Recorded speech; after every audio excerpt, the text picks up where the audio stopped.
Hello everyone, I hope you are doing well. Today we are going to talk about arrays in C programming. So in mathematics, when we talk about arrays, it means they are collection of values, constants, matrices, or even vectors. So how can we distinguish between them? So let's talk about it a little. When we talk about the constant, a number, a value, this one could be an element of a vector. What is a vector? A vector is a single row matrix. So a vector itself is a subset of a matrix. So when we talk about arrays as collection of all of them, it means that each one of them, like a value or a vector or a matrix, they could be a subset of an array. And let's see how we can define them and why we need them inside our programs, because they are very useful. Here you can see we listed some of the important ones and why we use them and how we can refer to them. So the format is like that. When you want to just talk about an element inside your array, this is the way that we can show it. C is the name of your array. It could be any name, X, Y, anything. And inside this squared bracket, we show which element we are interested in. It shows the first position, this one the second position, and to the last one. We can also start it from 1 and end at n. It depends how you define it. But how we can define your array from the beginning? This is the way that we can do it. So we have array type. It could be integer, it could be float. It shows the type of the elements of your array. And you have your array name here, and inside it you can mention how many elements you have inside this array. So don't confuse the way that you define this one and the way you refer to it, because these are the elements of the array and this is the way you define it. So when you mention about 10 here, it means that it contains 10 number of elements. But in the previous slide you can see these ones are mentioning just about an element inside that array. So for example, this one, it says that the element inside the array, they are integers. The name of the array is C, and we have 10 number of elements inside it.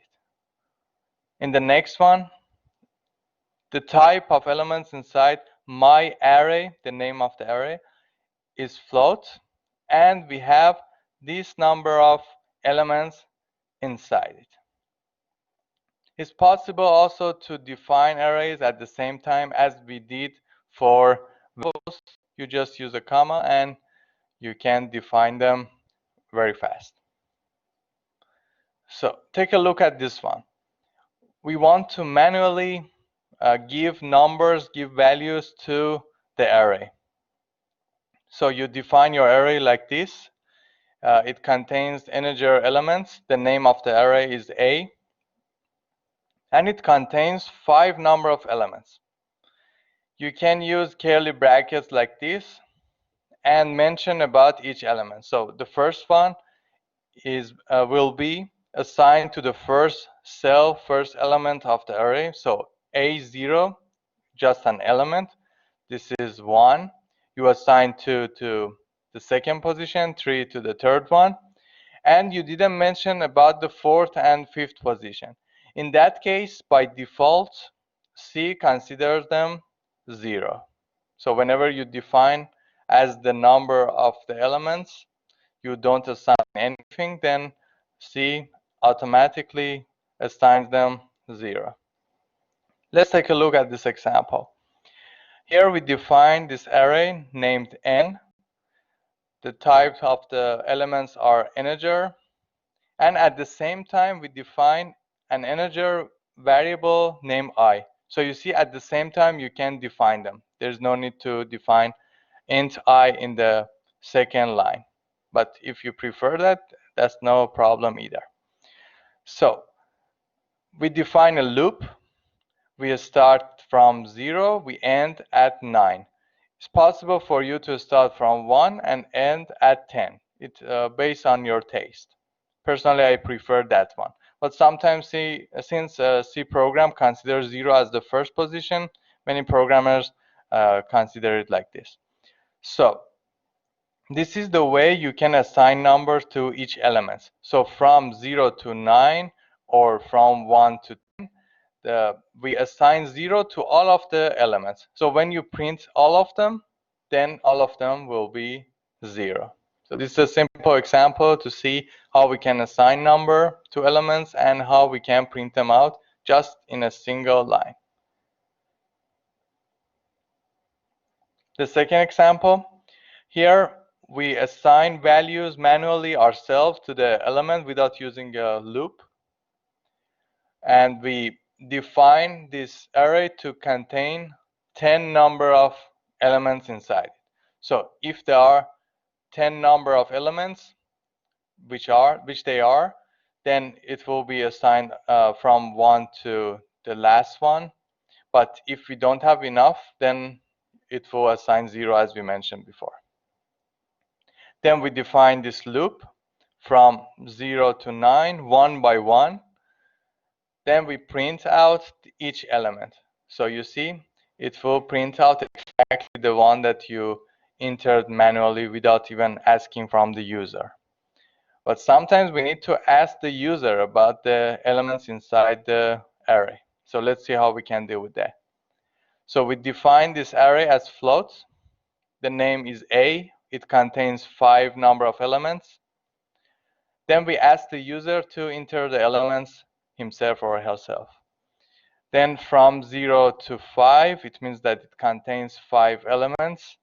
We get the information from the user. Pay attention to the way that you get it from the user. It's very similar to the variable.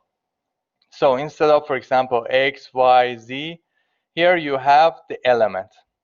So this one represents an element, as we mentioned before. C, for example, inside the bracket 1, C, 2. So it shows the elements of that. So it means that from the beginning, if I is equal to 0 for the first position, you ask the user to give you the value. And at the end, you print out the result. So based on the things, based on the numbers that the user gives it, then you will print out the final result. And pay attention whenever you are using percentages. It's very similar to the one that we used before. Just the percentage D or percentage F is good enough whenever you are talking about the elements of the array. So let's see how we can calculate the summation of the elements inside an array. So manually here, without asking the user, we define them 1, 2, 3 to 5. And here we assign 0 to sum. This is very useful. Sometimes we forget to assign initial value. If we don't do it, then C doesn't understand to calculate this one. All right, so we define this loop from 0 to 5. Then one by one, from the value of each element, we add to sum. It is 0 from the beginning. Then what's the value of this one? This is 1. Then when we add it, what's the value of the second position? This is 2, and so on. So you see, you can use this one inside the formula as well, and at the end you print out the summation.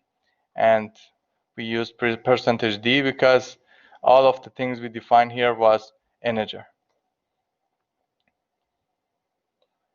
Now take a look at this example. From the beginning, we defined size as a constant equal to 10. And we told you that this is useful usually for complex examples. We will deal with that especially in the next lecture. And in some of your exercises, it could be useful as well. So here we define the array. The name of the array is A. Elements are integers. And size is 10, as we defined before the main function. So for this loop, starting from 0 to 10, which 10 itself is not included. So it's like 0 until 9, but there are 10 number of elements because the size is 10. And here, one by one, we should check it. What we are doing, we are calculating something here for each element. So for each element, for example, if it is 0, then 2 plus 2 multiplied 0 is 2. So the first element is 2. Then again, we go to the loop. I is equal to 1. So 2 multiply 1 plus 2, this is 4. And we continue until the last element, and in the next loop, as you can see, we print out the result. And the trick here was that you use %d inside it. You see? It is also possible because C doesn't care what does it represent when this is inside the quotation, double quotation. So when you use percentage, that's the time C pay attention. Okay, what is it? This is D, this is F, this is C. Otherwise, C doesn't understand what A and square brackets here mean actually. So you can use such things also in a printf statement. And you see the first one represents to I, the second one represents to the element of that array, and you print out all of the elements by calculating this one. All right, in the next one, let's see. For here, we are trying to give random variables for each element. So from 0 to 10, it means that 10 number of elements. Here, we should be careful. We define it by 10 number of elements here. Then for each one of the elements, this one we should practice a little because at the beginning, it looks not familiar. But after a while, you should understand this is the way we are talking about elements. This is the way we are defining it. We should distinguish between these two, okay? So please pay attention to the way we define elements and array itself. So for each element, we are assigning random variables like this. You already remember it from the previous lecture. So when you want to generate random variables between 1 to 6, this is the way to define it. Because when you use rand function, then you calculate the mode. The remainder is between 0 to 5. So we add 1 to it, so the numbers will be exactly between 1 to 6. So you can choose between minimum and maximum of your value by using the formula we introduced in the previous lecture. And at the end, you can print out the result. So you see, these numbers are actually random. And each time you run the program, if this is the same program, then you will receive the same values. They are random, true, but each time, no matter how many times you run the program, you will receive the same number. And that's why we need srand function. So when you ask me what's the difference between srand and rand, is that for srand, you can see the random function, and by doing that, next time you will receive different numbers, okay? And for sure, we will practice it more during exercises. If you have any questions about that, don't forget to ask me. Okay, so these things that we mentioned, they were basically vectors because they had only one row in our matrix. But when we want to define, for example, 2 by 2 matrix or 3 by 3 matrix or any combination of that. So how we can do that? In order to define it, we just add another square bracket, and we mention about the number of columns. So if we have only single one, it means that this is just a vector. This is just a one single row, and we just mentioned about the number of columns. But here now we have number of rows and number of columns. So this is a 2 by 2 matrix. How we can manually define it, assign values? This is the way, like using these curly brackets. Practice with this one so that we don't confuse it for the next one when we want to define it. So first the curly bracket like before, and now we have again two other ones because we have 2 by 2 matrix. So the first one represents for your first row. So 1, 2, it will be assigned to the first row. 3, 4, it will be assigned to the next one. take a look at this one. This is again a 2 by 2 matrix. This is the name of the matrix. All of the elements are integer. And here, instead of saying, for example, 1, 2, we have only one element. So by default, again, C assigns 0 to the next one. So it will be a matrix containing, for the first row, 0, 1, 1, 0, and for the second row, 3, 4. In an example, you will see, and we can check it together.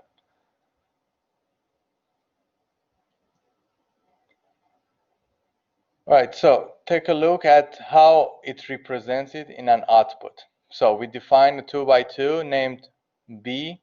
So any matrices, as we said, there are arrays, vectors, matrices, all of them, we call them arrays. So for this matrix, this is 1, 2 for the first row, 3, 4 for the second one. So you can see clearly here. So based on the way you define the element numbers, the first position, they call it 0, the second one, 1.